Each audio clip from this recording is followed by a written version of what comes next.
네, 나선 토크 4시보다 조금 일찍 만나는 썰전 라이브 시작합니다. 먼저 오늘 패널 소개하겠습니다. 김근식 경남대 교수, 국민의힘 천하람 혁신위원, 더불어민주당 최이배 전 의원, 김성회 싱커의 소장 나왔습니다. 안녕하십니까? 안녕하세요. 안녕하십니까? 네, 첫 주제는 저희가 많이 다뤘는데 이준석 국민의힘 전 대표 어제 저녁에 경찰이 불기소 결정을 내렸습니다. 저희는 이 부분에서 불기소 결정을 내렸지만 가장 핵심인 부분, 성접대를 받았냐 안 받았냐 이 부분에 대해서 경찰은 아무 말도 하지 않았는데요. 그 부분 보도록 하겠습니다. 첫 주제는 그래서 그 의혹은으로 잡았습니다. 먼저 어제 불송치 결정을 잠깐 보면요. 어제 경찰이 내린 불송치 결정, 그러니까 검찰로 넘기지 않겠다라고 결정한 거는 성접대 의혹에 대해서는 공소시효가 만료됐다고 했고요. 그다음에 박근혜 전 대통령의 방문 대가로 금품을 제공했다는 의혹에 대해서 역시 공소시효가 만료됐다고 했습니다. 이 부분은 2013년인데 성매매 처벌법이나 그다음에 알선 수재 같은 경우 공소시효가 지났습니다. 2015년 9월에 추석 선물을 받았다. 약 20만 원 상당의 추석 선물을 받았다는 의혹에 대해서는 알선 수재 증거가 불충분하다. 그래서 위에 금품을 제공한 것과 포괄일죄, 그러니까 같은 범죄로 볼 수가 없다. 관계 유지를 위해서 선물을 줬을 것으로 그런 것으로 봤습니다. 일단 경찰의 불송치 결정에 대해 이준석 전 대표가 입장을 내비쳤는데요. 동아일보에 문자 메시지를 보내는데, 그러니까 기자가 물어보니까 당연한 결과다. 이러다 경수완박, 그러니까 경찰의 수사권을 완전히 박탈, 외치지 않겠나? 라는 얘기를 했습니다. 그러니까 경찰이 뭐라도 할 줄 알았는데 못했다라는 게 이준석 전 대표의 판단입니다. 일단 여러 번 저희가 얘기한 내용의 경찰 불송치 결정 규정을 듣기 위해서 판례를 쓰도록 하겠습니다. FD님이 판례를 좀 가져다 주시겠습니까? 자, 경찰은 네모다. 다양하게 이번 불송치 결정에 대한 의견 아니면 앞으로 전망 다양하게 주시면 됩니다. 예. 판넬에 저희가 경찰은 네모다. 길게 돼 있는 네모가 꽤 큽니다. 근데 두 글자만 써도 됩니다.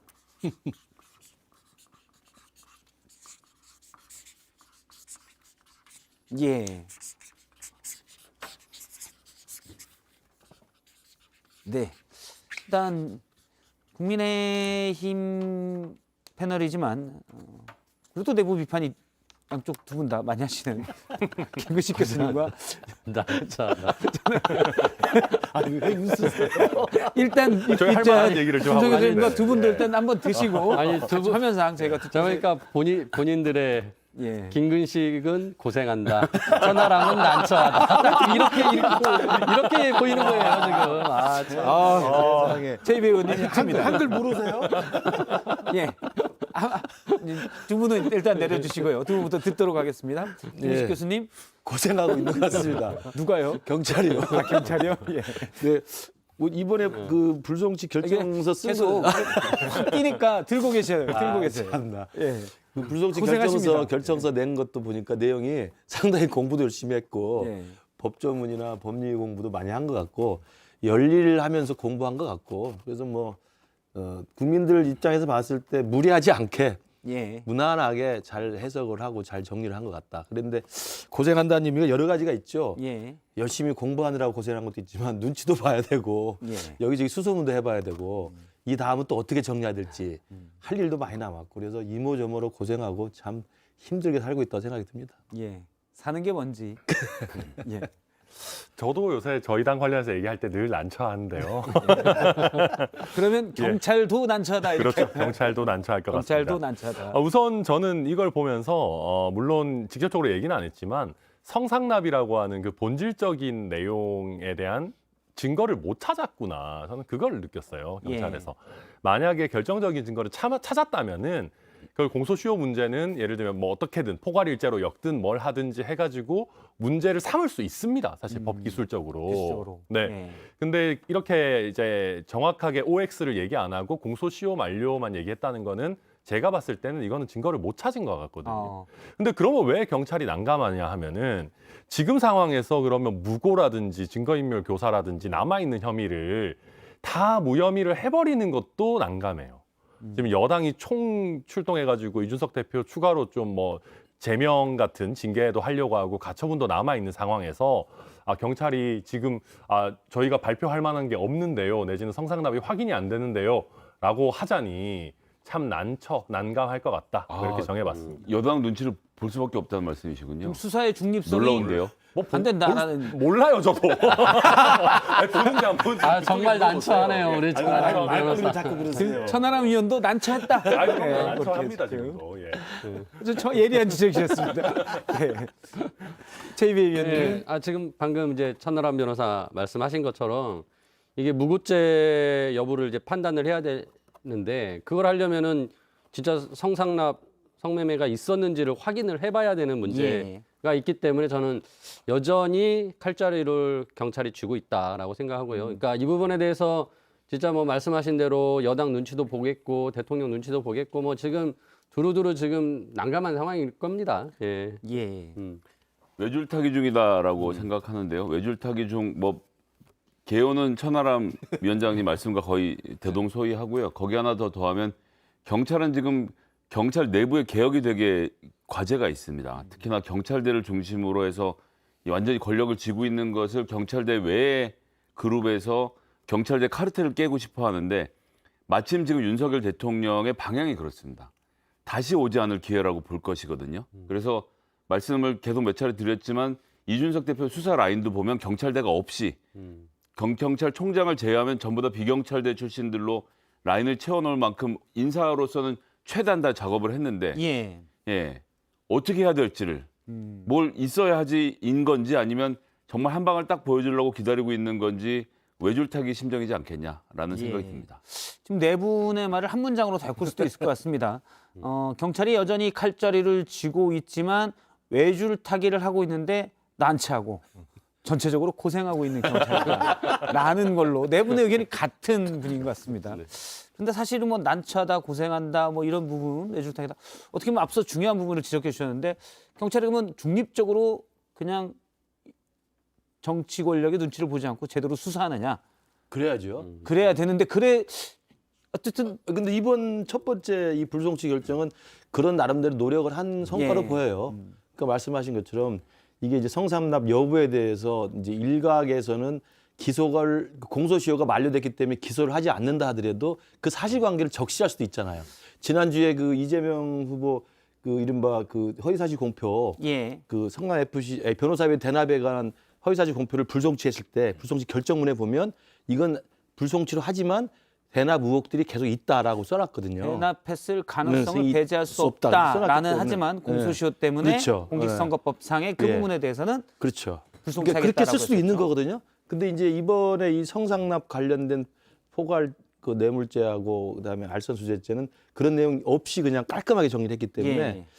그 눈치를 보는 것보다는 원리 원칙대로 고생 많이 하면서 공부도 많이 하면서 한 것 같고 그러나 이제 말씀하신 것처럼 두 가지 또 나머지 혐의가 남아있기 때문에 계속 고민은 커질 거라고 생각합니다. 서울경찰청의 그 반부패 공공수사대 이 대장이 한 달 전에 교체가 되고 나서 이제 비경찰대 출신으로 원래는 경찰대 출신이었고 이분 심지어는 검찰의 수사권을 경찰로 가져야 된다 이런 주장을 그 신문에 기고할 정도로 검찰 개혁에 대해서 입장이 있는 분이었거든요. 제각 교체가 됐죠. 교체가 되고 나서 바로 김건희 여사 두 건에 대해서 무혐의 처분을 한 분이기 때문에 지금 어제 나온 결과만 갖고 알 수 없습니다. 왜냐하면 아직 무고건이 남아 있죠. 무고의 핵심은 이준석 대표가 무고인 것이 유죄를 받으려면 성상납이 있었다는 것이 한편으로 입증되어야 해서 경찰이 이 문제에 대해서는 따져보는 즉 공소시효와 상관없이 가세현이 했던 주장은 충분히 근거가 있기 때문에 이준석이 무고로 걸려야 된다라고 예. 발표를 할 수 있는 지금 상황이 있지 화면에 않습니까? 나오고 있는데요. 이준석 전 대표의 남인 혐의. 그러니까 검찰이 어제 불송치 결정한 건 성매매 처벌법, 그다음에 알선 수재 이런 부분들이고요. 그다음에 추석 선물에 대한 2015년 추석 선물에 대한 거는 뭐 공소시효가 지났고 증거가 불충분하다 해서 불송치하기로 했는데 김철근 정무실장, 전 정무실장이죠. 에 대해 성상납이 없었다는 확인서를 받아오고 대신 7억 원을 투자하도록 했다, 각서를 줬다라는 혐의, 이 부분에 대해서는 증거인멸 교사 혐의인데 이 부분은 계속 수사 중이라고 했고요.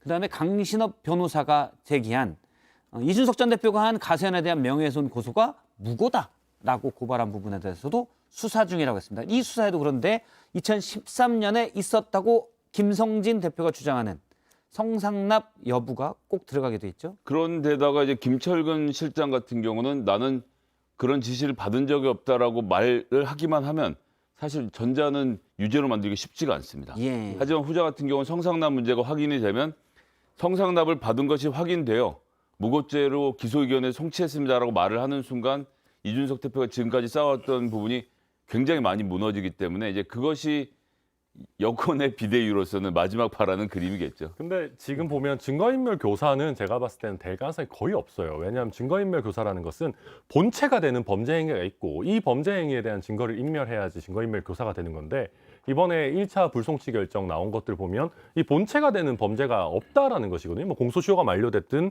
혐의가 없든. 그렇기 때문에 이거는 사실상 거의 의미가 없고요.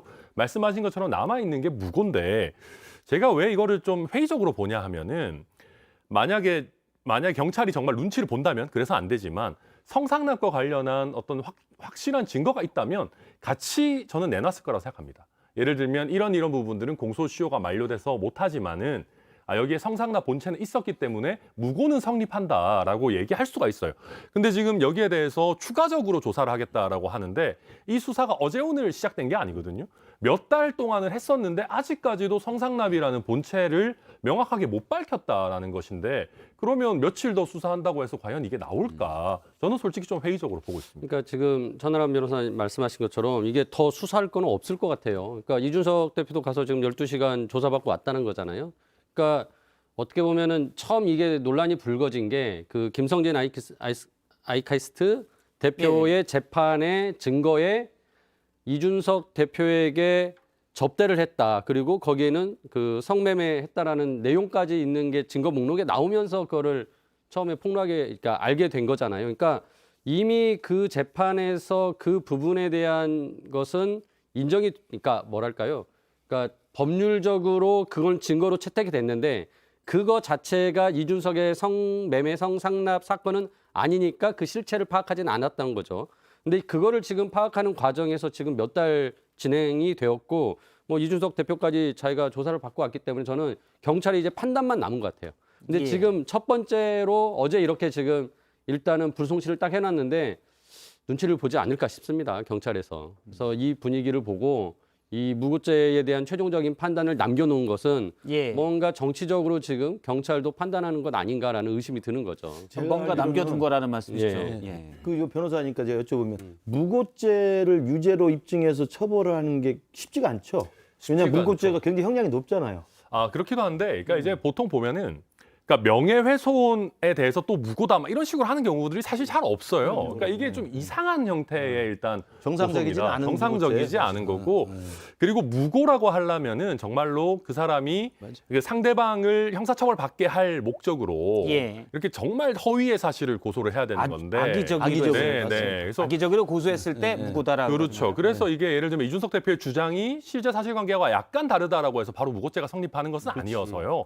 애당초 무고죄라는 게 쉽게 인정되는 범죄는 아닙니다. 왜냐하면 저도 생각나는 게 우리 정치 활동하다 보면 고소 고발 많이 당하잖아요. 예. 그래서 조사를 받고 그러는데 그때마다 그러면 나를 고발했던 그 정치인이나 정치 단체에 대해서 제가 무고죄 안 걸거든요. 그냥 조사받고 해명하고 무혐의로 끝나는 거지. 이렇게 정치적 논란의 한 복판에 있는 이슈에 대해서 명예훼손이라고 걸고 이 명예훼손을 다시 무고라고 하는 것은 제가 볼 때 굉장히 이례적인 근데 지금 이게 행위죠. 당사자가 가세현이잖아요. 그러니까 가세현의 악의적인 내용은 저는 분명히 있다고 보여집니다. 그러니까 서로 지금 이준석 대표와 가세현은 정말 서로 뭐 이제 철천지 원수 같은 그렇죠. 거죠. 원수가 네. 됐죠. 앙숙이 됐고 이 서로의 지금 그 명예훼손으로 고발하고 그다음에 이제 그거를 또 무고죄로 고발하는 거는 제가 보기에는 충분히 그 가볍게 여길 사안은 아닌 것 같아요.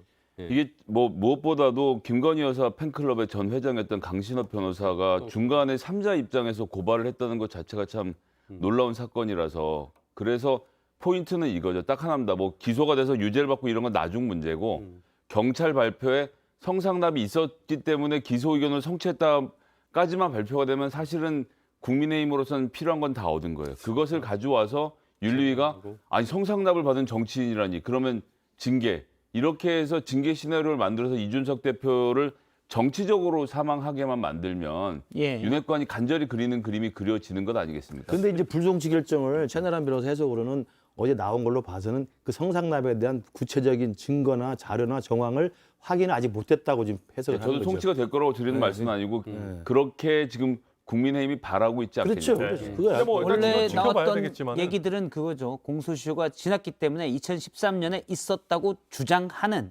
성접대 의혹은 공소권 없음으로 하겠지만 공소시효가 지나서요. 다만 조사해 보니 실제 있더라. 사실관계는 성접대를 받았을 안 받았을 가능성을 완전히 배제하기 어렵다.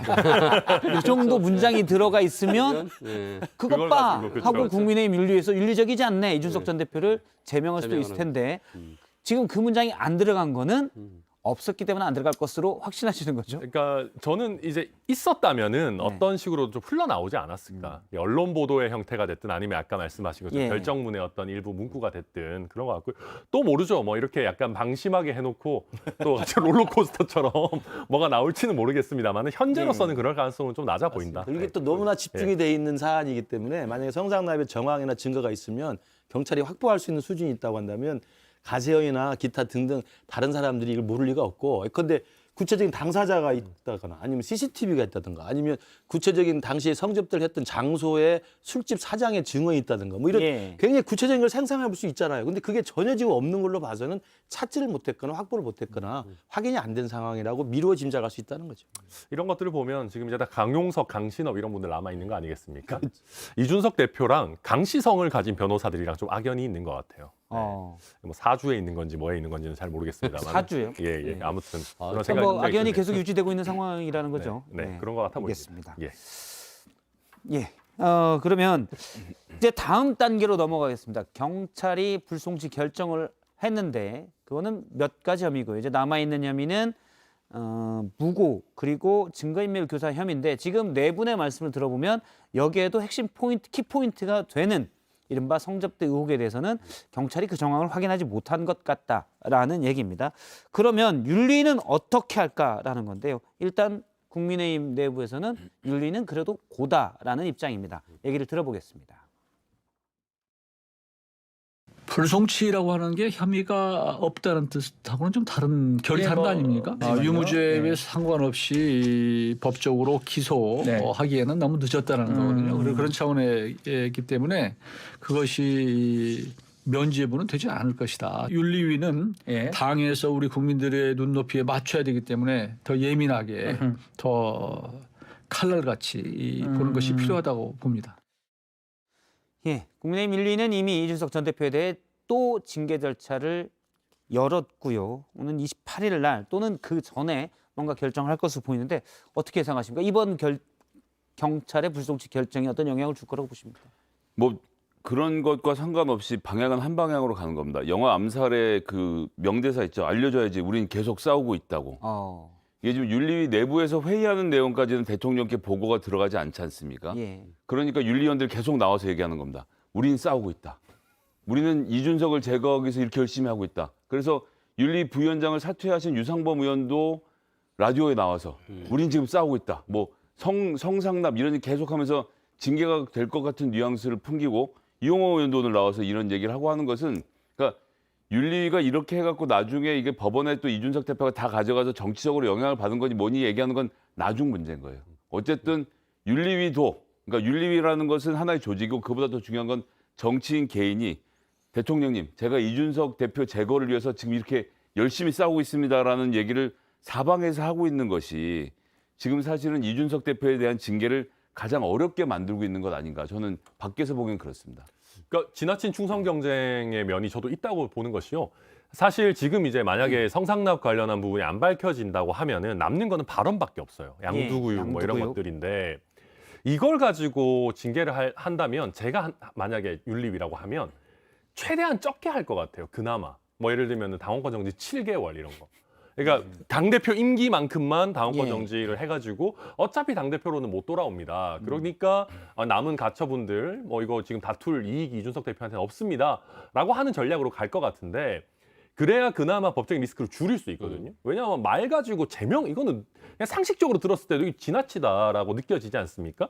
근데 이런 합리적인 얘기가 과연 우리 윤리위 회의장 안에서 통용이 될 수 있을 것인가? 예. 왜냐하면은 그러니까 다들 일단 못 먹어도 제명 막 이런 식으로 지금 달려가고 있는 것 같아가지고 저는 좀 우려스럽습니다. 리스트 올라가실까 걱정입니다. 그러니까 저 우리 천하람 위원장 말씀이 정말 우리 당의 그 일가의 흐름이라고 봐요. 그래서 지금 사실은 아까 이제 영화 암살에서 그 대사를 인용을 하셨는데 예. 암살 영화를 이준석 쫓아내기랑 좀 비교하는 건 좀 적절치 않은 것 같고요. 암살의 명대사는 대사는 맞습니다만 열심히 암살의 싸우고 있다는 걸 명대사는 또 이런 게 보여줘야지. 있습니다. 예. 염석진이 밀정이면 죽여라. 16년 전 임무 수행합니다. 라는 명대사가 마지막 끝에 마지막에. 기억이 납니다. 그리고 그 당시에 갑자기 기억이 나네요. 그 상관은 없는데. 염석진이 또 하는 말 있잖아요. 죽으면서 왜 그 배신했냐고 그러니까 난 광복될 줄 독립될 줄 몰랐어 그러잖아.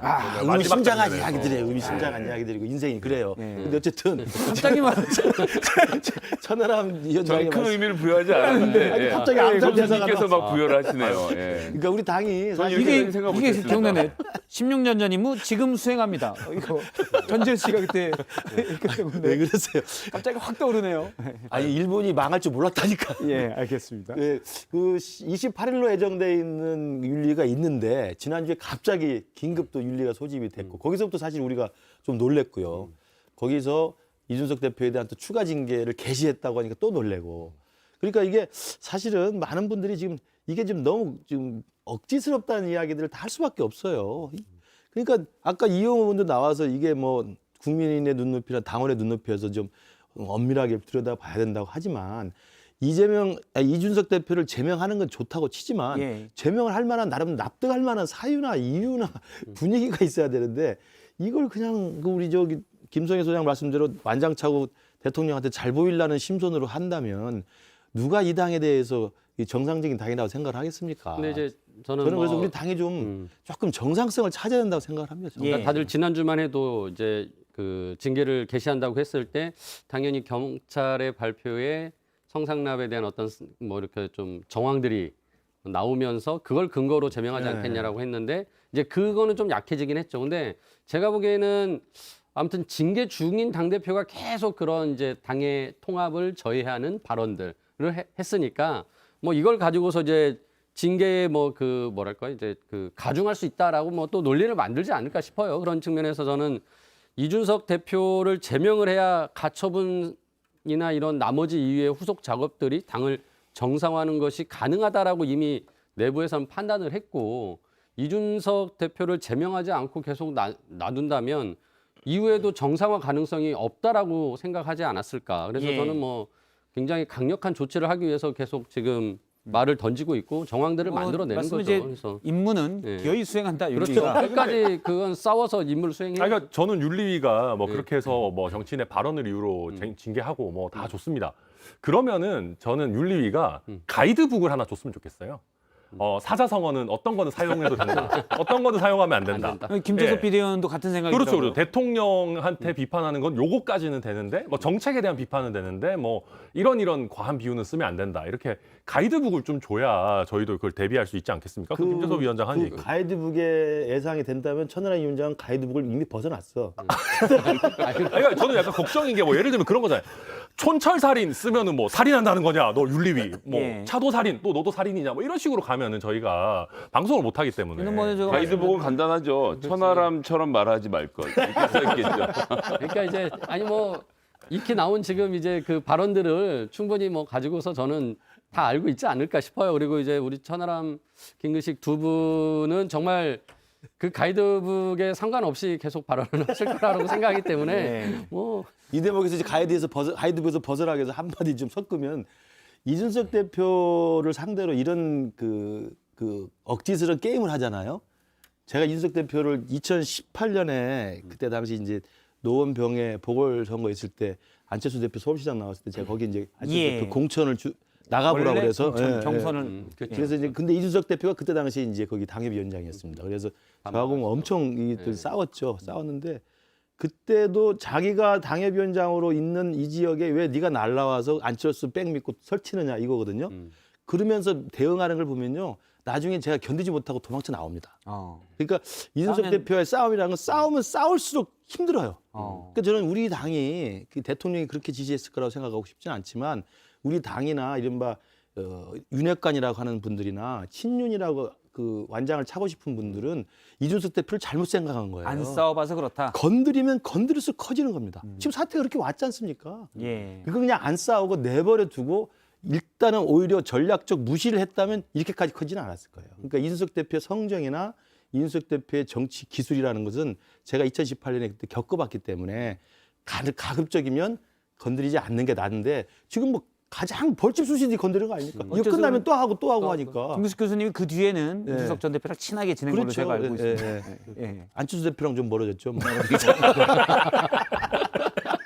정치는 그런 거예요. 예, 알겠습니다. 그거 무서워서 친해진 겁니까? 그건 아니고요. 아니 저는 어떤 알고 보니 사안이- 좋은 사람이더라. 아니 좋은 사람이다가 아니라 어떤 사안이나 원래 그런- 이슈에 대해서 제가 생각하면 옳다고 생각하면 오른쪽을 편드는 거죠. 원래 그런 격언이 있지 않습니까? 친구를 가까이 해라. 그러나 적은 더 가까이 해라. 그런 격언이 있는 거죠 지금. 그것도 암살 대사야? 아니 몰라요. 그냥 어디 누가 명언을 했어요 그건. 화장실에서 봤습니다. 예. 알겠습니다. 그 윤리위 1800자 바깥에 있는 것 같아서 다른 얘기를 해보도록 하겠습니다. 일단 저희가 여러 얘기를 하고 있는데요. 유튜브로 시청자분들의 의견 주시면 좋은 글들 소개하고 두 분 선정해서 영화표 2장씩 보내드리도록 하겠습니다. 촌철살인과 재미가 있을 경우 선정될 가능성이 더 높다는 거, 맹작가 픽에 들어갈 가능성이 높다는 거를 말씀을 드리고요. 오늘 또 이런 부분이 있었습니다. 국민의힘이 가처분 신청이 계속 가고 있는 서울 남부지법의 민사합의 51부 이 재판부를 변경해달라 요청을 했었는데요. 이유는 이렇습니다. 기존 재판부가 정치적 영역에 대해서도 판단을 하는 등 공정성을 담보했다고 신뢰하기 어렵다. 그리고 전주의 비대위원과 재판장이 서울대 법대 동기 동창이다 라고 했습니다. 전주의 비대위원은 어쨌든 가처분 효력정지 가처분 신청의 의무가 되는 이런 법적인 용어로는 채무자가 되는데요. 그쪽인데 어쨌든 동기 동창이다라는 얘기를 했습니다. 일단 재판부는 거부를 하긴 했습니다. 이준석 전 대표는 여기에 대해서도 전주의 의원과 서울대 동기라서 재판장을 교체해달라? 서울법대가 얼마나 많은데 이런 얘기를 했었고요. 그리고 이런 걸 기피 신청을 한다는 게 한다면 본인이 해야지 왜 국민의힘이 유리할까 봐 기피 신청을 하냐. 이게 말이 안 된다고 얘기했습니다. 어떻게 보시죠? 이 문제에서 제일 웃기는 부분은 뭐냐면요. 그러니까 재판부가 만들어져 있잖아요. 예. 그 다음에 피고인이 변호사를 새로 사는 거예요. 그 재판부하고 이해관계가 충돌될 만한 변호사를 사서 재판부를 교체하는 전략.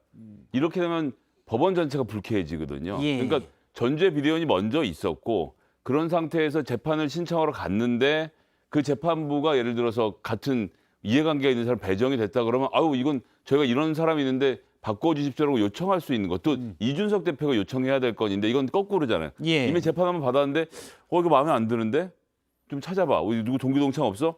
전주의 의원 동기동창이야? 오케이 들어와.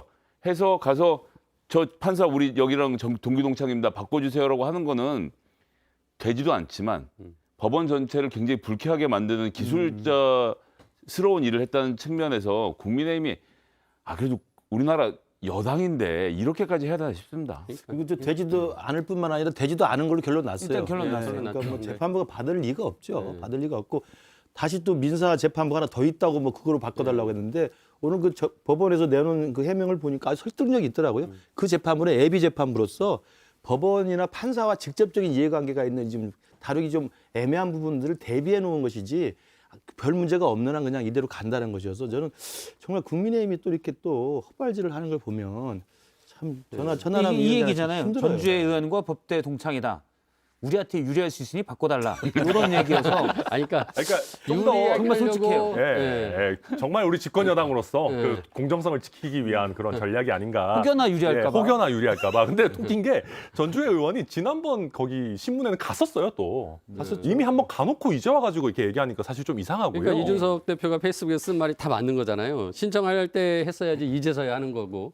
그러니까 주기환 비대위원으로 했다가 전주의 의원으로 의원을 바꿨잖아요. 그러니까 이게 유리하게 하려고 바꿔놓고는 이게 유리하지 않을 것 같으니까 다시 재판부로 바꿔달라고 하는 정말 말도 안 되는 그런 요청을 하고. 그러니까 예.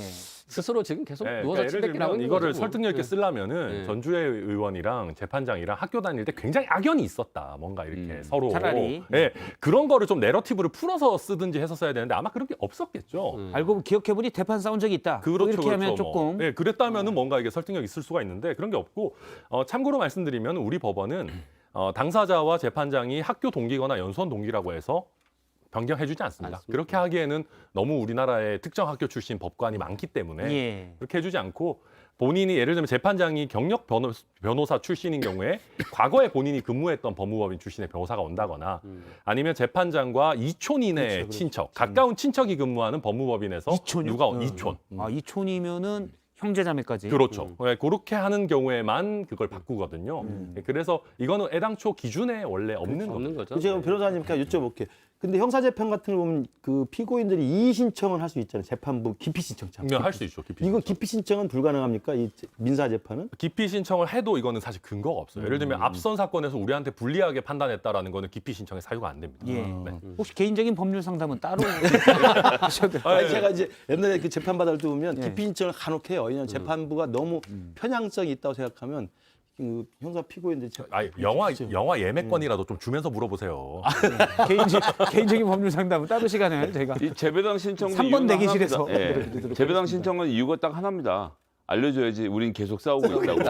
그렇죠. 싸우고 있다. 예. 예. 이거라도 하고 있습니다. 지금 이렇게 저희는 하는 거죠. 지금 강정 아나운서의 싸우려면 썰픽을 제대로 들어가야 되기 싸워야지, 때문에 그렇죠. 썰픽 들어가는 거 지금 수행합니다.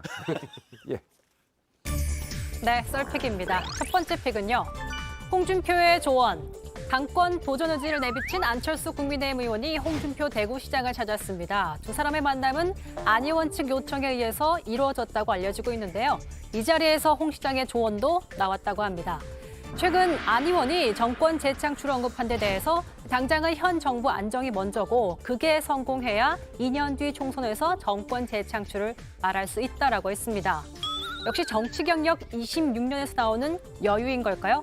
아니면 이미 당 전신인 자유한국당 대표를 해본 경험치인 걸까요? 지켜보시죠. 두 번째 픽 보겠습니다. 신당역 망언 서울시 의원 결국.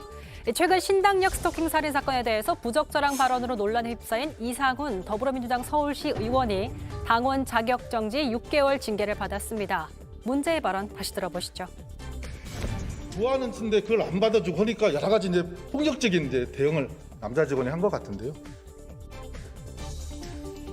민주당시 의회는 유가족께 깊은 상처를 드려 머리 숙여 사과드린다며 반의사 불벌죄 폐지를 비롯해서 스토킹 범죄 처벌을 강화하는 법률 개정을 촉구하겠다고 밝혔습니다. 네, 그리고 오늘도 돌아온 홍보타임 강지영의 시그널. 뉴스가 말하고자 하는 것, 메시지, 그러니까 시그널이 무엇인지 짚어보는 코너입니다. 더 많은 분들과 함께하고 싶습니다. 오늘은 여러분의 참여도 필요하니까요. 댓글을 통해서 많은 참여, 관심 부탁드립니다. 썰전 토크 끝나고 바로 이어집니다. 그때 다시 뵙도록 하죠.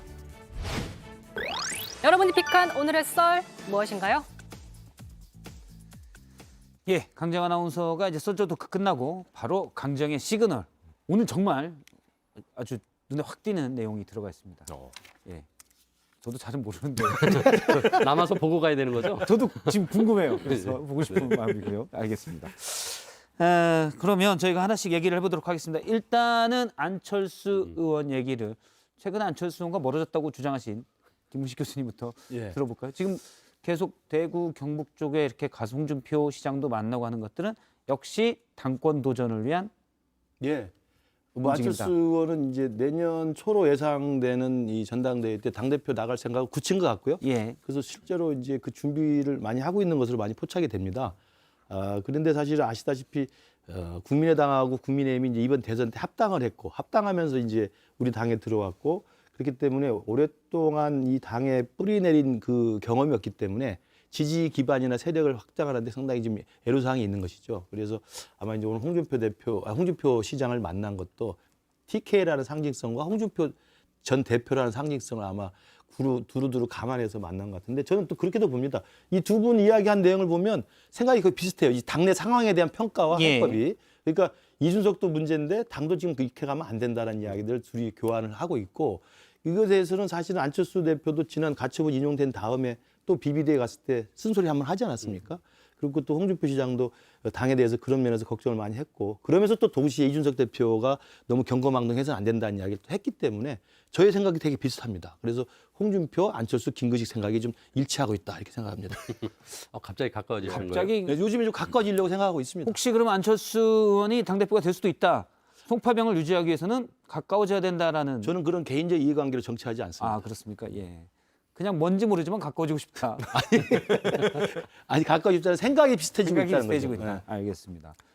아니 뭐 안철수 대표 진짜 당내 기반 없으니까 결국 TK에서 가장 먼저 그 기반을 마련해야죠. 근데 제가 예전에 국민의당 같이 그 활동할 때도 보면은 굉장히 그 이제 국민의당 자체가 호남에 이제 주력했던 당이지만은 그 동진 정책 예. 계속 TK에 가서 대구에 가서 여러 가지 행사하고 그런 노력들을 많이 했었거든요. 그러니까 어떻게 보면 그때부터 안철수 대표는 중도적인 진영에서 좀 더 세력을 넓히려면 결국은 뭐 영호남 모두 다 그 기반을 가져야 예. 된다는 생각을 하고 있었기 때문에 지금 상황에서도 뭐 그런 상황에서 진짜 당 대표뿐만 아니라 그 위에 대권까지 바라본다고 했을 때 계속 TK에 공을 들여야 된다라고 생각을 합니다. 그래서 그런 측면에서 가장 먼저 달려갈 곳이 TK라고 근데 봅니다. 뭐 홍준표 시장의 조언이 조금 그렇습니다. 지금 당 상황이 이런데 무슨 정권 재창출입니까? 뭐 이렇게 또 조언을 얘기했다고 하는데 당장 이게 급하다.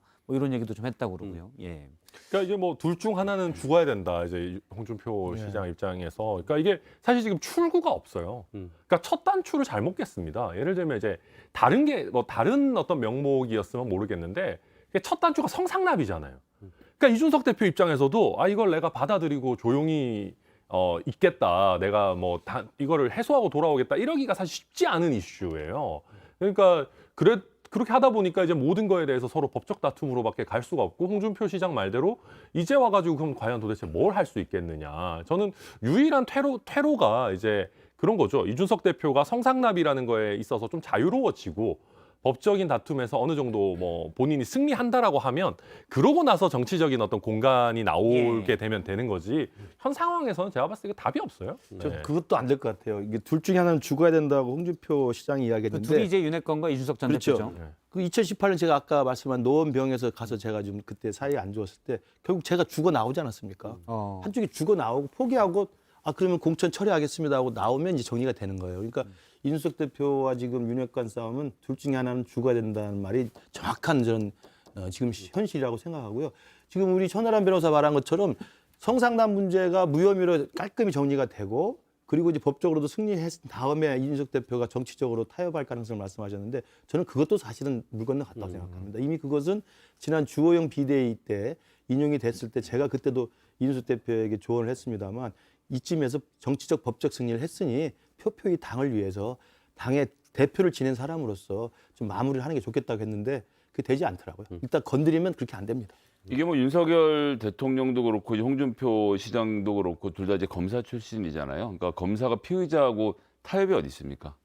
피의자가 잘못한 것을 입증해서 감방에 보는 것 외에 중간 지점은 전 없다라고 여태까지 살아오신 분들 입장에서 뭐 홍준표 시장님은 뭐 검사 그만두지 오래돼서 뭐 그렇게 보는 것은 아니지만 그러니까 이준석 대표가 죽어야 되는 그림이라는 것은 이거는 바뀌지 않는 것이기 때문에 이 충돌은 그냥 강대강으로 갈 수밖에 없는 것 같습니다. 근데 저는 그렇게 봐요. 그러니까 이준석 대표 입장에서도 직을 가벼이 여기기가 어려운 게 본인을 뽑아준 당원과 국민들에 대한 책임감도 있는 것이거든요. 그리고 되게 웃기는 거는 이준석 대표 만약에 돌아와서 임기 한 5개월 남는다 치면요. 그 기간 동안 사실 뭘 얼마나 대단한 걸 하겠습니까? 그리고 그 중에 막판 한 2달 정도는 사실 전당대회 준비하는 국면일 거고 실제 당대표직을 수행하는 거는 한 3달 정도일 건데 저는 그래서 참 안타까운 게 이준석 대표 말대로 그냥 이준석 대표를 내버려 뒀으면 별거 없이 그냥 지나가고 임기 끝나고 끝났을 텐데 왜 그런 옵션은 아무도 생각하지 않는지 참 안타깝습니다. 네. 예, 그 민주당 서울시 의원 사실은 망언이죠. 예. 받아줬으면 좋았어요. 결국은 당원권 정지가 됐습니다. 뭐 짧게 한마디. 이게 인터뷰에서 나온 얘기도 아니고 시정 질의에 나왔다는 얘기는 원고를 준비해서 갔다는 얘기인데요. 예. 그 인식의 한심함에 정말 저도 몸둘 바를 모르겠고요. 정치권이 아직도 멀었다고 생각하는 지점 중에 하나입니다. 여기에 대해서는 뭐 이 사람 한 사람의 지적을 할 것이 아니라 특히 민주당이 이 문제에 대해서는 더 많이 공부하고 조심하고 머리를 바짝 숙여야 될 거라고 생각합니다.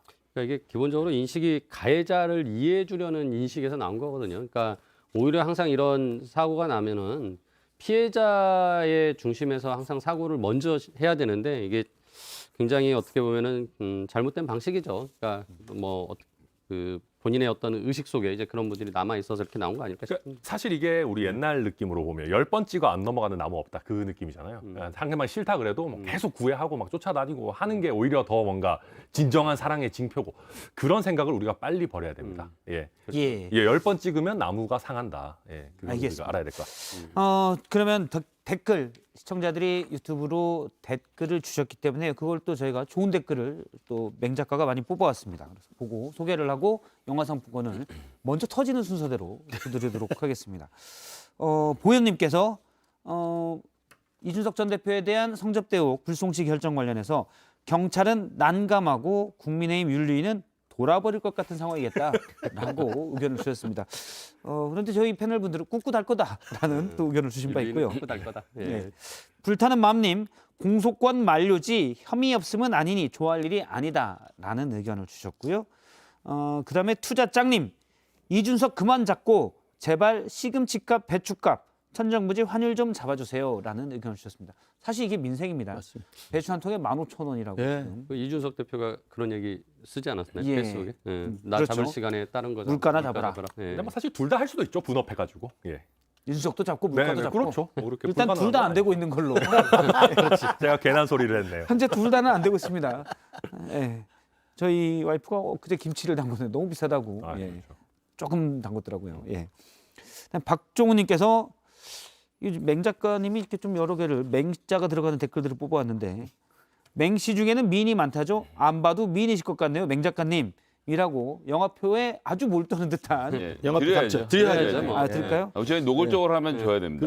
예, 외모 평가에 대한 사실관계 확인과 상관없이 여러분들이 드리자고 했기 때문에 영화표 2장 뭐 박종훈님 무고죄 같은 걸로 고소를 해서 사실관계를 확인을 해야 되는 게 아닌가. 공소권 없음으로.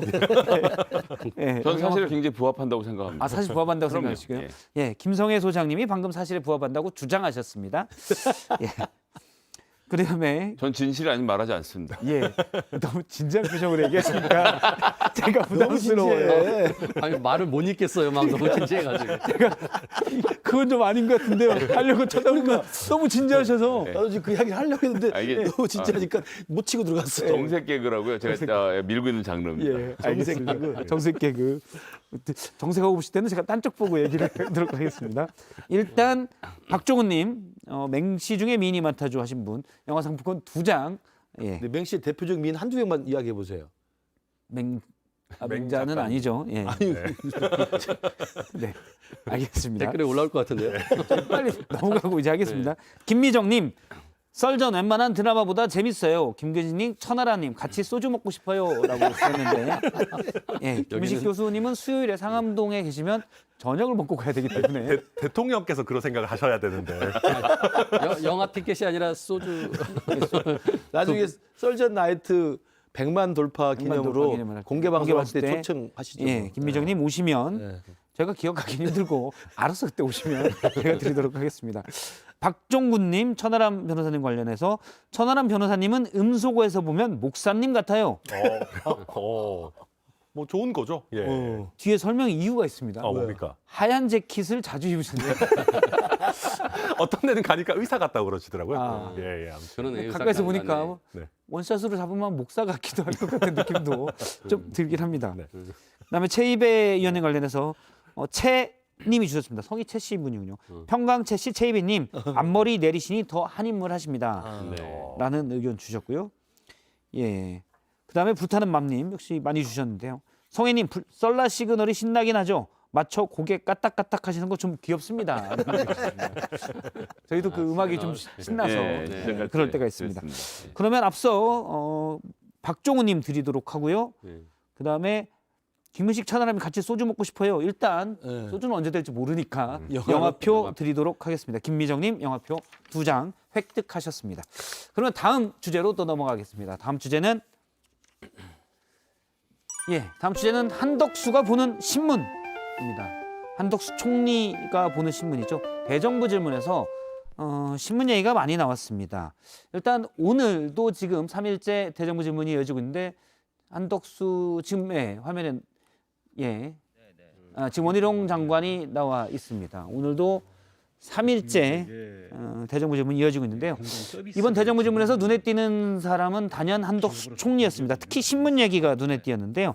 어제 헬기 사고에 대해서 신문에서 봤다라고 했는데 사실 신문에 난 적이 없는 얘기였습니다. 그 얘기부터 보겠습니다. 80 곱하기 80m 정도는 최소한 돼야 합니다. 한남동 공간 이런 지역이 없어요.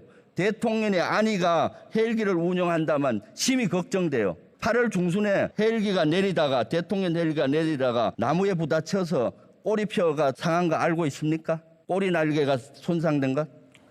신문에서 봤습니다.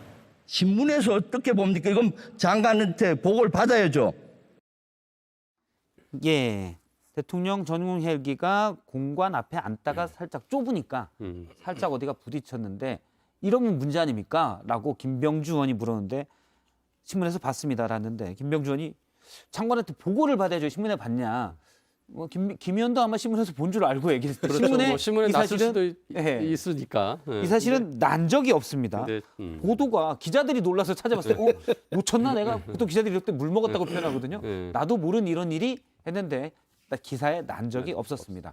보도가 없었는데 대통령 헬기 사고를 총리는 신문에서 봤다라고 얘기해서 저희가 궁금한 건 그러면 한덕수 총리는 어떤 신문을 직접 보실까?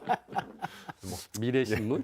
이게 신산탄이죠. 예. 저는 한덕수 총리가 화가 많이 나 있다고 생각합니다. 아, 지금요? 예, 그러니까 국정 운영을 하는 데 있어서 본인이 알아야 될 정보들이 있는데 이게 보고가 안 되고 있는 것에 대해서 노골적으로 화를 냈다라고 생각합니다. 878억 보고 안 받았으니까 안 받았다고 얘기했을 거라고 보거든요. 예. 왜냐하면 국무위원회에서 본인이 의결을 해서 이 결정을 하는 사람도 최종적으로 결재를 하는 사람인데 본인은 모르고 있었다는 사실이 얼마나 화가 나겠습니까? 중요하거나 정무적인 이런 것들은 그래도 보고를 해야지요. 내가 총리가 처음 하는 것도 아닌데 전화 한번 할 때는 이렇게까지 날 무시하지 않았다라는 마음이 드니까 실제로 많은 일들을 신문에서 보게 돼 왔고 지금까지 무슨 일이 생길 때 신문에서 이런 일이 있었어?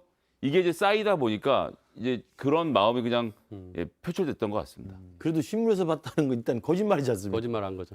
아니 뭐 착각했겠죠. 설마 일부러 네. 거짓말. 지금 이제 내가 총리실에서는 나한테 보고 안 한 착각했다. 내가 네. 나한테 보고 안 안 한 한 건 다 것이 신문에 너무 나왔던 많으니까 거다. 아니 나한테 보고 안 한 것이 너무 많으니까 일단 신문이라고 핑계를 댔겠죠. 예. 뭐 어지간한 읽은 거는 그냥 신문에서 읽었다 이렇게 뭐 착각했겠죠. 설마. 근데 이게 이제 그렇게까지 냈겠습니까? 저는 뭐 총리의 문제이기보다는 그러니까 이제 이 내각과 대통령실의 어떤 문제가 아닐까 싶어요. 그러니까 지금 그 영빈관 짓는 그 예산도 대통령실에서 책정해서 넣는 거거든요. 그러면은 예. 당연히 대통령실에서 이런 내용들을 보고를 해줘야 되는데 보고를 안 했을 거라고요. 그리고 지금 대통령실에서 벌어진 또 헬기 그 사고잖아요. 근데 그것도 보고를 안 하는 거죠. 그러니까 이게 대통령실과 내각과의 소통이 이루어지지 않고 있다라는 걸 지금 보여주는 단편적인 사례들이 나오고 있는 거예요. 근데 제가 예전에도 이 자리에서 말씀드렸는데 청와대를 용산으로 옮긴 거 자체가 물리적인 공간을 옮긴 거이기도 예. 하지만은 이게 시스템 자체가 완전히 옮겨간 거거든요. 그리고 대통령이 청와대실을 가볍게 만든다고 하면서 이렇게 좀 규모를 축소하고 그런 과정에서 저는 뭔가 지금 대통령실이 제대로 된 운영이 안 되고 있는 것이 지금 나타나는 거다. 그래서 뭐 총리가 지금 이거 외에도 또 뒤에도 얘기 나오겠지만은 지금 조문가 가지고 그 대통령이 있는데 거기에서 박진 외교부 장관이 런던에 안 있고 뉴욕으로 먼저 갔단 말이에요. 근데 이런 상황들을 전혀 파악하고 있지 못하고 있는 것. 지금 말씀은 이제 네.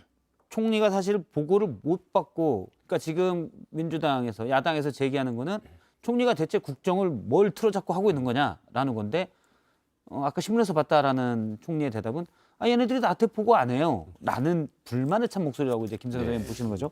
신문 얘기는 얼마 전에 그제 대정부 질문에서도 나왔었습니다. 제가 다뤘었는데요. 바로 영빈관 신축 예산 문제죠. 그 얘기도 잠깐 다시 한번 보겠습니다. 영빈관 짓는 878억 원 예산 알고 계셨습니까?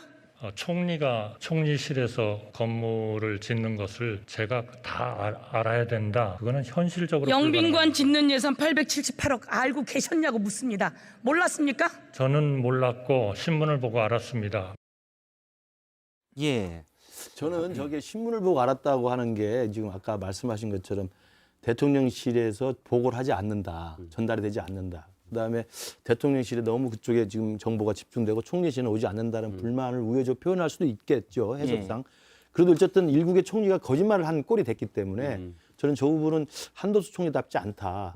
제가 아는 과거 앞서 노무현 헬기 사고 신문 보고 알았다는 말씀이시죠? 한덕수 총리라는 굉장히 그 실력이 있으시고 그다음에 그 정통 관료 출신으로서 모든 것들을 다 업무를 챙겨서 꼼꼼하게 하시는 스타일인데 저런 걸 놓쳤을 리가 없다고 저는 생각을 하고요. 두 번째로는 이 총리라는 게 제가 알기로는 헌법상으로는 정부 각 부처를 통괄한다 이렇게 돼 있습니다. 통괄이라고 쓰는데 통할이라고 돼 있는데 이게 만기 칠랑으로 보고를 다 받는 자리는 아닙니다. 그러니까 정부의 각 부처 내각의 모든 사실들, 모든 내용들을 다 만기 칠람식으로 보고를 받는 자는 아니고 그래서 대부분의 이제 총리가 하는 것은 국무조정실장이라고 하잖아요. 예. 조정을 하는 기능이 굉장히 커요. 그러니까 부처와 부처가 추진하는 사업 중에서 이게 이해관계가 부딪히거나 또는 이게 쟁점이 붙어가지고 잘 해결이 안 될 때 총리가 불러서 조정을 해주는 역할을 하는 거거든요.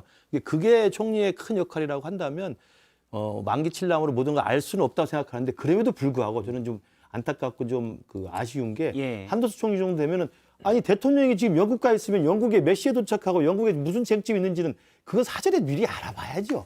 총리가 대정부질 답변 나오는데 그것까지 준비를 안 했다는 네. 거예요. 그럼요. 말씀하신 내용도 제가 준비했거든요. 네. 그 얘기도 어제 대정부 질문에 나왔던 얘기입니다. 그 얘기도 잠깐 들어보겠습니다. 런던에 몇 시에 도착하셨나요? 아마 한 1시 현지 시간으로 한 1시쯤 되지 않았을까요? 총리님 너무 답답하십니다. 3시 반에 도착하셨어요. 그리고 박진 외교부 장관은 어디 있었어요 그 시간에? 글쎄요. 저는 뭐 대통령님을 모시는 걸로 그렇게 생각을 하고 있었는데 의원님께서 뭐 달리 뉴욕에 가 있었습니다. 뉴욕에. 그 허허 벌판 런던에 그냥 대통령 내외를 보내놓은 거예요. 그 조문 문제는 뭐 대통령뿐만이 아니고요. 좀 늦게 런던에 도착하신 폰테이어 라이언 EU 집행위원장, 파키스탄 총리, 모나코 국왕, 그리스 대통령, 오스트리아 대통령, 이집트 총리 다 같이 장례식 후에 조문록을 작성함으로써 뭐 조문의 행사를 마치신 것으로 그렇게 알고 있습니다. 제가 이 말을 듣고 아주 짧은 시간 내에 구글링을 해봤습니다. 아까 우리 총리님과 차관님이 예를 들었던 EU 집행위원장이 여기에 가서 참배를 했습니다. 오스트리아 대통령, 그리스 대통령 여전히 가서 참배를 했습니다. 지금 명백히 사실과 다른 이야기를 지금 하고 계시는 겁니다. 참배를 하지 않은 유일한 정상이 윤석열 대통령으로 보입니다. 일단 이 때문에 지금 보시면서 김무식 교수님이 약간 한숨을 쉬셨는데. 글쎄요, 그러니까 저게 대정부 질의 답변을 총리가 하는 거 당연히 정해져 있는 순서 아닙니까? 그렇죠. 그리고 지금 가장 문제가 되는 조문외교 논란이 있는데 그걸 몰랐다 손치더라도 그 저 답변장에 쓰려면 알아보고 가는 게 기본 예의죠. 저 얘기들은 다 신문에 났던 얘기긴 그럼요. 합니다. 3시간에 도착하고. 저도 여기 썰전 라이브 오려면 미리 아이템 좀 이야기해주면 오면서 다 확인해 보는 거예요. 그거 안 하고 오는 사람이 어디 있습니까? 저는 그러면서 기본적인 저는 업무에 지금 ABC 자체를 좀 놓치고 있는 게 아닌가 싶어요. 사실 그렇다고 하기에는 저희가 대기실에서 잡담을 굉장히 많이 하기는 하는데요. 그와 별개로 저는 이거는 진짜 총리 개인의 문제가 아니라 총리실의 문제입니다. 왜냐하면 예상 질의 답변 준비를 해야 되는 것이고 대통령 스케줄 당연히 꿰고 있어야죠. 그리고 지금 박진 외교부 장관이 영국 안 가가지고 제대로 되겠냐 이런 얘기를 할 때 실제로 저희가 어떻게 했냐 하면은 김건 한반도 평화교섭 본부장이라는 분이 있어요. 이분이 옛날에 주영 대사를 갔었거든요. 지금 주영 대사가 그쪽 영국 쪽 신임장 받느라고 아직 공석이기 때문에 과거에 영국 경험 있는 사람을 보내가지고 현지 준비를 하도록 했습니다. 예. 근데 이거를 제가 썰전에서 얘기할 게 아니고 총리가 이런 얘기를 설명을 해 주셔야 되는 거예요. 그래서 저희가 차질 없이 준비되고 있고 대통령도 잘 수행되고 있습니다라고 안정감을 줘야 되는데 왜 이런 부분이 준비가 안 됐는지 좀 천하람 굉장히 혁신위원이 뭐 전 총리보다 낫다라는 아니, 뭐 그렇게까지는 아니고요. 제가 보기엔 좀 일지망으로 총리실을 쓰는 게 아니라 국무조정실장을 네, 그 정도 총리 역할을 하실 수 있는 분인데 근데 저는 하여튼 이게 전반적으로는 그러니까 처음에 이 대정부 질문하면 그 전날 밤새서 질의서들을 작성하고 완성하는 단계에서 국무총리실에서 피자를 들고 이렇게 쓱 들어옵니다. 들어와서 혹시 질의서가 하라고 해서 몇 번을 드나들면서 결국은 줄 때까지 왔다 갔다 하면서 결국 목을 졸라서 반환에 갑니다. 질문 내용을 미리 알아서 답변을 미리 준비하는 그럼요. 거죠. 당연하죠. 이게 사실 그리고 이게 서로 관례석으로 그러니까 정말 폭로해야 될 성의 질문이 있으면 그런 건 말을 안 하지만 나머지는 어느 정도 준비를 해갖고 나와서 답변을 줘야 서로 공방이 되는 거거든요. 국회의원실에 와서 총리실 직원이 미리 내일 우리 총리한테 뭐 질문할 거야? 그렇죠. 라고 피자 들고 와가지고 예, 일박이랑 이런 거 사옵니다. 이렇게 해서 하는데 그런 내용들이 파악이 됐을 텐데 원고가 저렇게 준비된다는 건 사실 있을 수가 없는 저 일입니다. 질문은 그렇게 알아보지 않아도 예상 충분히 가능한 당연히 질문이죠. 알아야 되는 질문이었죠. 그러니까 이제 제가 보기에는 천하람 변호사 말씀대로 지금 이게 총리실이 제대로 역할을 못 하고 있는 건데 제가 보기에는 총리실도 어떻게 보면은 정보가 없을 수 있어요. 그러니까 아까 말씀드린 대로 대통령실에서 모든 것이 주도적으로 이루어지고 있다면 그게 내각으로 지금 전달이 제대로 안 되고 있다면 예. 결국 이런 부분들을 정말 신문을 보고서야 알 수밖에 없는 상황을 계속 만들고 있는 것이고 그런 측면에서 뭐 민주당에서 논평을 냈던데 한덕수 총리에 대해서 식물 총리를 넘어서 이제 신문 총리다라는 얘기를 했는데 진짜 저는 이 논평을 보면서 아 정말 우리 총리도 큰일이고 대통령실도 큰일이다. 그러니까 대통령실도 일을 안 한다고 몇 분이 얘기하셨는데 총리실도 일을 안 하면 대체 일은 어디서 합니까? 네, 알겠습니다. 일단 일을 열심히 하신 네 분 썰전의 패널분들 오늘 여기까지 하도록 하겠습니다. 고맙습니다. 감사합니다.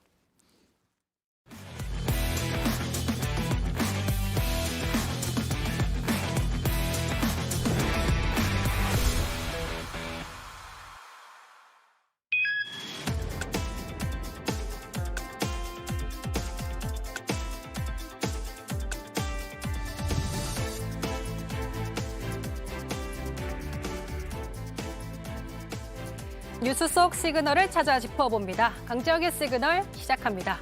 오늘의 시그널 하버드가 또 오늘은 퀴즈로 시작하겠습니다. 총 3문제인데요. 유튜브를 보고 계신 분들 댓글로 함께 참여해 주시죠. 자, 퀴즈 나갑니다. 한글을 만든 사람은 이건 좀 쉽죠. 한국에서 두 번째로 큰 섬은? 그리고 마지막은요. 한국전쟁 휴전일은? 여러분 어떤가요? 다 맞히셨나요? 참고로 제가 이 퀴즈를 박성태 앵커를 급습해서 냈는데요. 사진 좀 다르지만 박성태 앵커 맞습니다. 아깝게 시간 초과로 다 맞히진 못했습니다. 여러분들의 반응을 좀 살펴보도록 하죠. 맞추신 분들이 있습니다. 모두 맞추신 분들도 있고요. 강화도 아닙니다, 여러분. 열띤 토론이 지금 펼쳐지고 있는데요. 만약에 다 맞히지 못하신 분들 계시다면 이 영상을 보면 조금 충격일 수 있습니다. 함께 보시죠. Who made the Korean alphabet? 이황, 이변, 이헌, 이도, 세종. 세종. Second biggest island in Korea. 독도, 강원도, 우릉도, 고제도. 고지도. 고제도? Gojedo!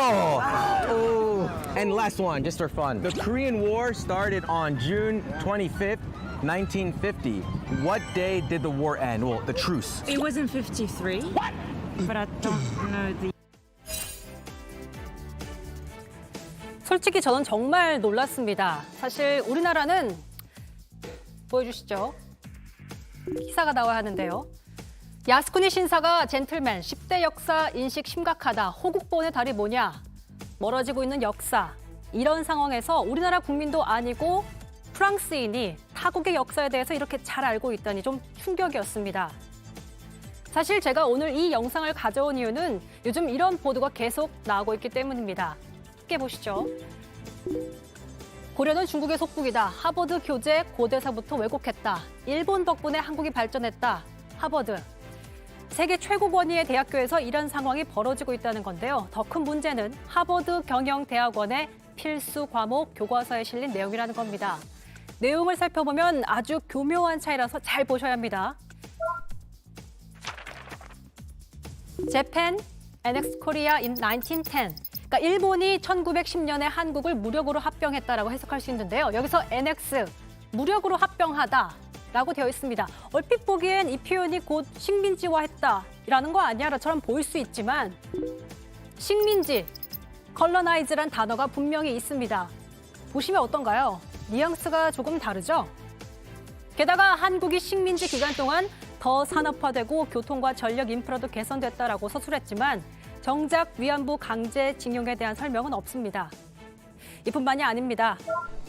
고대 한국사에서 발해에 대한 서술도 없고요. 역사적 근거도 없이 고려를 중국의 조공을 바치는 속국으로 묘사했습니다.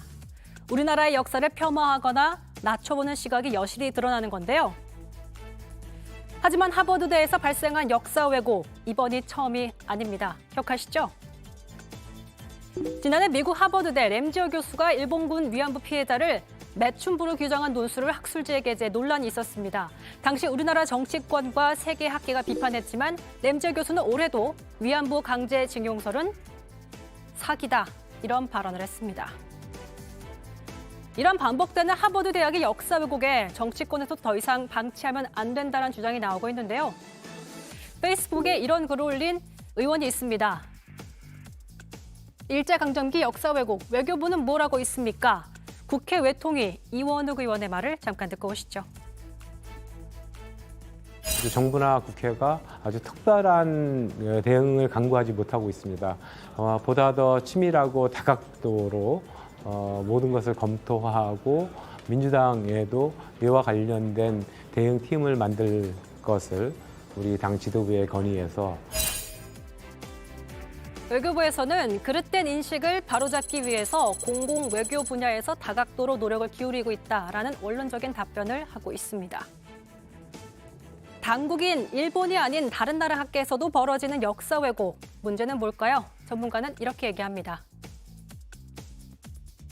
하버드대의 강의라든가 카리큘럼이라든가 이런 데 반영시키는 것은 상당히 전체적인 행위라고 할 수가 있습니다. 그런 것을 권유하고 지원하는 단체들이 있습니다. 한국에서도 연구를 활성화시킬 수 있는 그러한 재단이라는 것이 대단히 중요하고요. 우리가 기억해야 하는 건 결국 역사의 진실이라는 건 국제적 위상이나 국가 간 파워 게임에 따라 왜곡되거나 달라질 수 있다는 거죠. 한국에게 일본은 가깝지만 무척 먼 나라처럼 느껴집니다. 한일 감정의 고른 뚜렷한 해법을 찾지 못하고 해묵은 갈등이 되어버렸습니다. 오늘 나온 보도를 보더라도요. 기시다 총리는 한국 측이 일방적으로 일정을 발표했다며 불쾌하다는 심경을 드러냈습니다. 앞서 영상에서 보신 것처럼 만약 이 프랑스 학생이 왜곡된 한국의 역사를 배웠다면 우리의 섬 독도를, 위안부를, 고려의 위상을 어떻게 기억하고 있었을까요? 강지영의 시그널이었습니다. 네, 오늘 썰전 라이브 여기까지입니다. 계속해서 정치부 회의가 이어집니다. 저희는 내일 다시 찾아뵙겠습니다. 시청해주신 여러분 고맙습니다. 차츰 밝아오는 새벽